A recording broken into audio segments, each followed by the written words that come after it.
the new self you're afraid to become. Do you know that you are actually running away from the version of you that could solve every problem you currently have? And the worst part is, you think you're running toward something better. I have seen people sabotage their own transformations, not because they were weak, not because they lacked discipline, but because their nervous system had been trained to treat growth like a threat.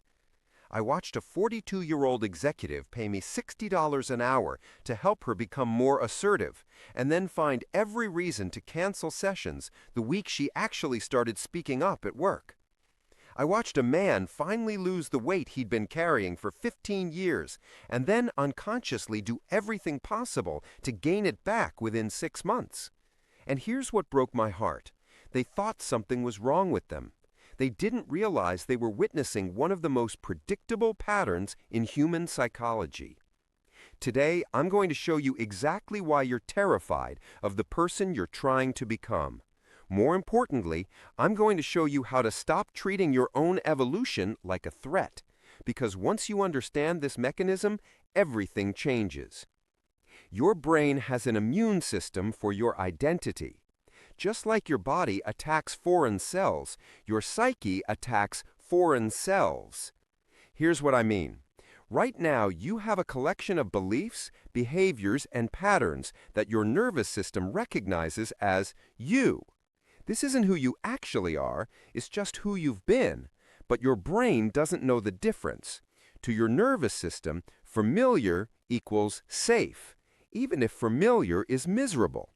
So when you start acting in ways that don't match your historical pattern, when you speak up instead of staying quiet, when you set boundaries instead of people-pleasing, when you prioritize yourself instead of sacrificing, your brain literally perceives this as a threat to your survival. Let me show you what this looks like in real life.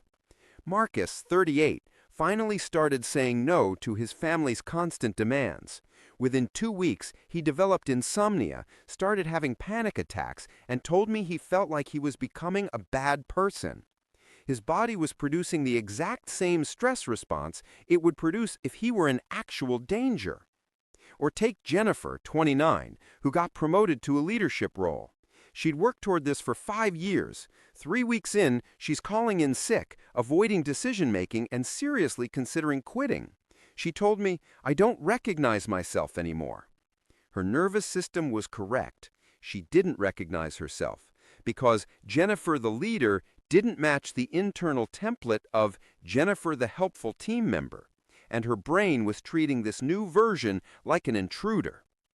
Stop trying to fix yourself. You're not broken. You're just operating with an outdated security system that thinks growth is an invasion. If you don't understand this pattern, here's what happens. You think you lack willpower. You think you're self-sabotaging. You start believing something is fundamentally wrong with you. And here's the real cost. You spend years cycling through the same transformation attempts.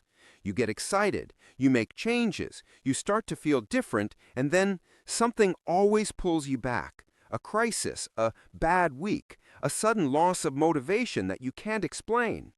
You're not unmotivated. You're being pulled back to baseline by a system designed to keep you the same. Here's the neurological reality. Your brain has mapped your current identity to safety. Every time you've survived as current you, you've reinforced the neural pathway that says, "This version works. Stay here."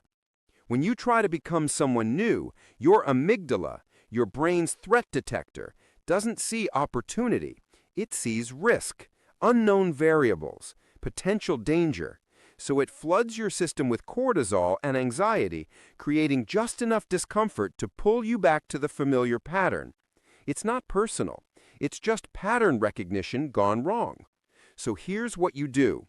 Stop trying to make the change feel comfortable. It won't.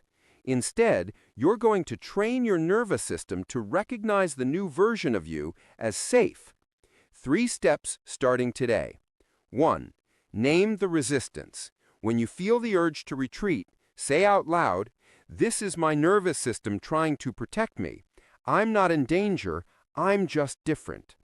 2. Create identity anchors. Write down 3 specific behaviors of your new self, not goals, behaviors. My new self speaks up in meetings. My new self goes to the gym on Tuesdays. Do one of these this week and then prove to your brain you survived. 3. Microdose the new identity. Don't try to transform overnight. Spend 10 minutes being the new version, then go back to baseline. Then 20 minutes tomorrow. You're slowly teaching your brain this new version isn't a threat, it's just an update. But here's where it gets more complicated. You're not just afraid of becoming someone new. You're afraid of what you'll lose when you do. Every relationship in your life has an invisible contract, and that contract is based on the current version of you. Think about it. Your friends know how to make you laugh because they know the old you. Your family knows which buttons to push because they know the old you. Your partner fell in love with the old you. Your colleagues rely on the old you to stay late and take on extra work. When you change, you're not just updating yourself, you're breaking contracts you didn't even know you'd signed. I watched this destroy a marriage, not because the couple didn't love each other, but because one person grew and the other felt betrayed by the change. David, 45, spent 20 years being the funny guy who never takes anything seriously.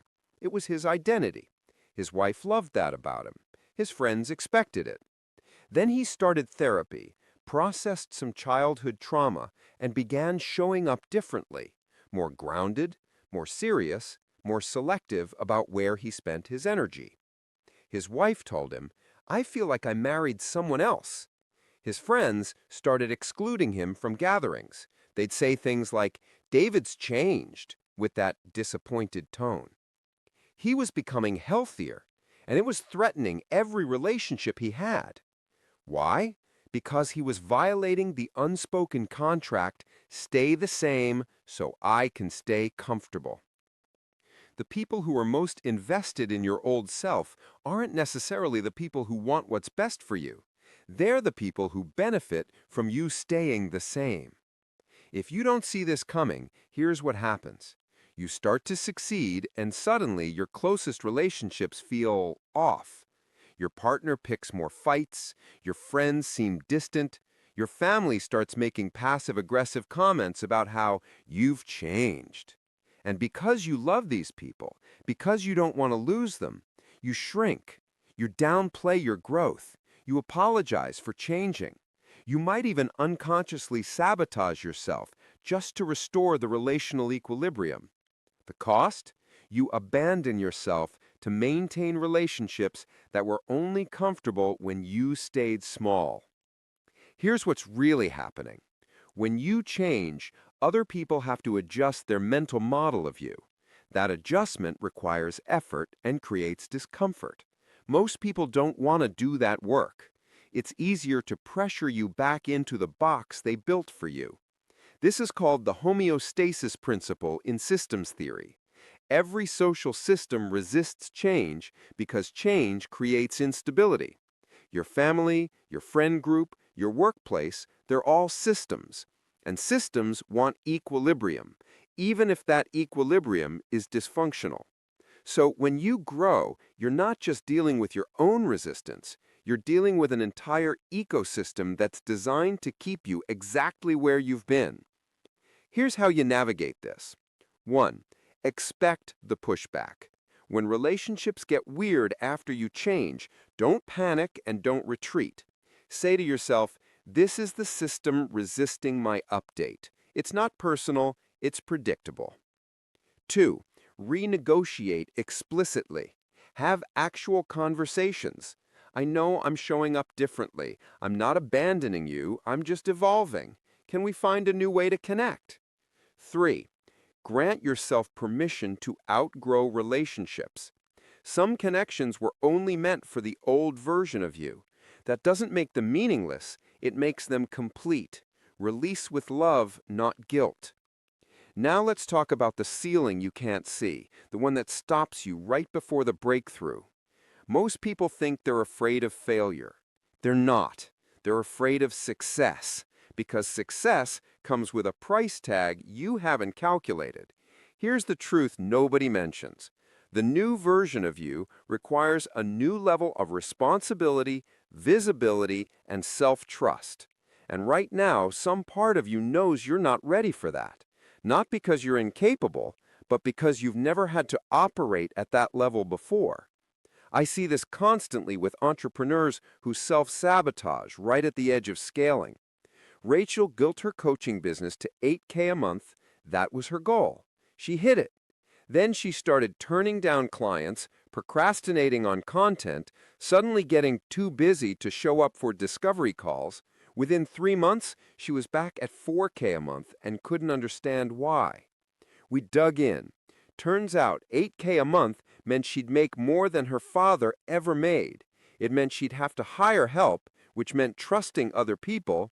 It meant visibility, more people knowing her name, having opinions about her. It meant she could no longer hide behind, "I'm still building." Success meant becoming someone who could handle success, and that terrified her more than staying stuck. You don't have a goal problem. You have an identity ceiling. And the moment you get close to breaking through it, you find a way to pull yourself back down to a level that feels manageable. The cost of this pattern? You spend your entire life hitting the same ceiling. You switch careers, relationships, cities, thinking the external change will fix it. But the ceiling isn't external, it's internal. You become a person who almost succeeds, who could have done great things, who has endless potential but somehow never fully actualizes it. And the tragedy is, you'll blame circumstances, timing, luck, anything except the truth. You're unconsciously staying within the boundaries of who you believe you're allowed to be. This is called upper limit problem in psychology. Dr. Gay Hendricks researched this extensively. Your nervous system has a thermostat set to a certain level of happiness, success, and love. When you exceed that level, you unconsciously do something to bring yourself back down. Why? Because exceeding your internal limit triggers fear. Fear of being seen, fear of losing control, fear of exposing yourself to judgment, fear of discovering you can't maintain this new level. Your brain would rather keep you safe at a 6 than risk vulnerability at a 10. Here's how you raise your ceiling. 1. Track your sabotage pattern.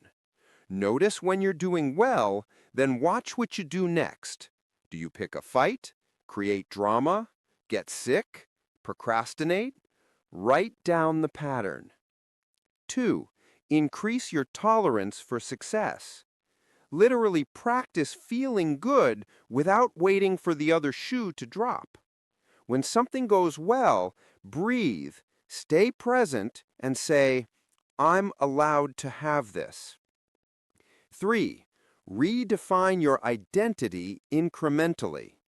You can't go from "I'm barely making it" to "I'm wildly successful" overnight.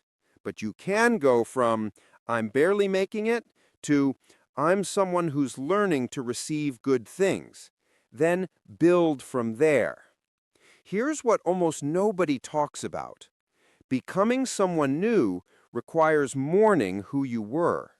You can't upgrade your identity without losing parts of your old one. And loss, even when it's necessary, even when it's chosen, even when it leads somewhere better, still hurts. This is why transformation is never just exciting. It's also deeply, quietly sad, because you're not just gaining a new self, you're saying goodbye to an old one, even if that old self was suffering. I watched a woman in her 50s finally leave a 30-year marriage that had been emotionally abusive for decades. Everyone celebrated her courage. She felt like she was dying. not because she missed the abuse, but because she'd spent 30 years being a wife.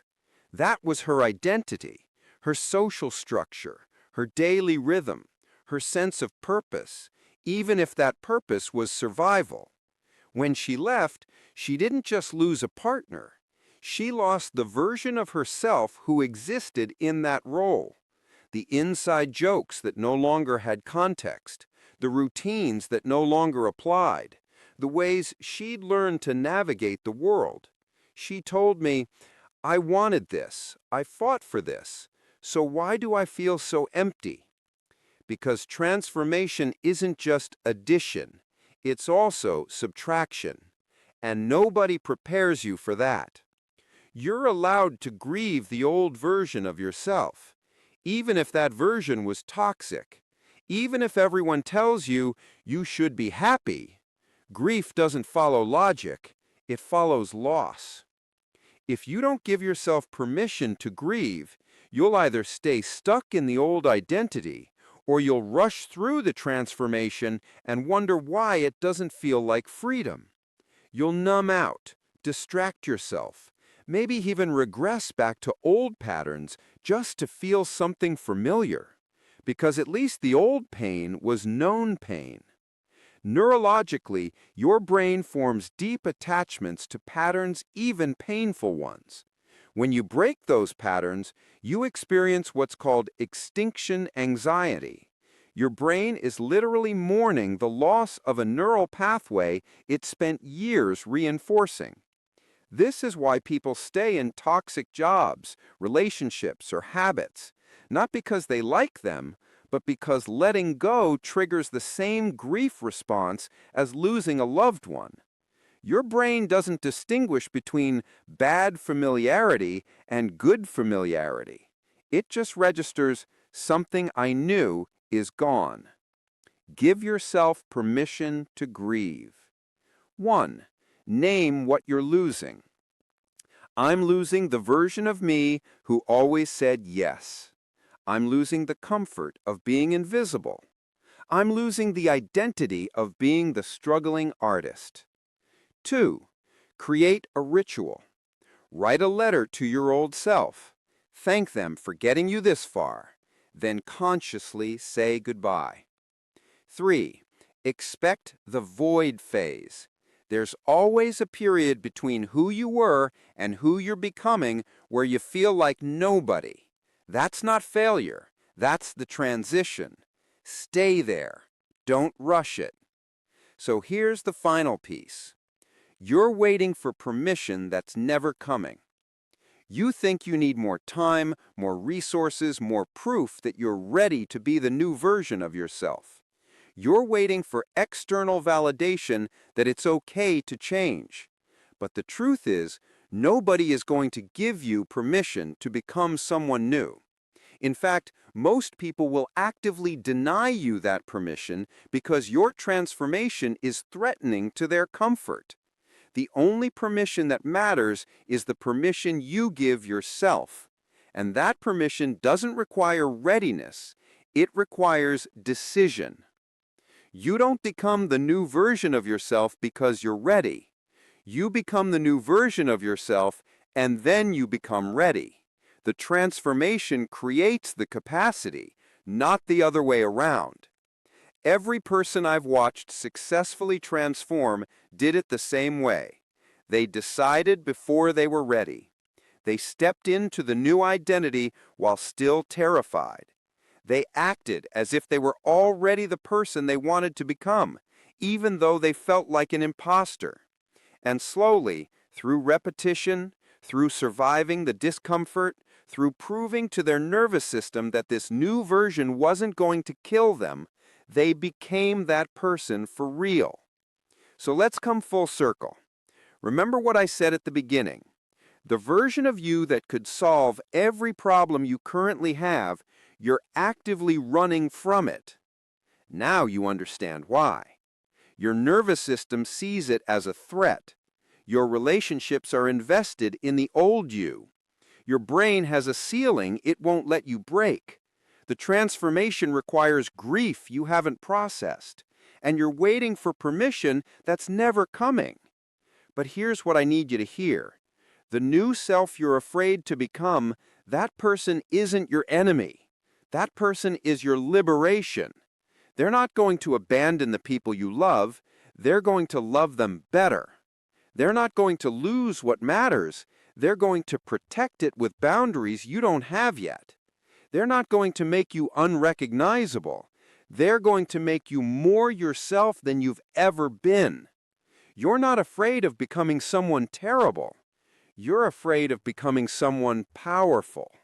And those feel the same to a nervous system that learned safety through smallness. Next time, I'll show you the exact conversation patterns that keep you trapped in outdated relationships and how to update them without losing the people you love. But for today, give yourself permission. Not to be perfect, not to have it all figured out, just permission to start, to be different, to disappoint people who were only comfortable with your limitations. The new you is waiting, and they're not as scary as you think.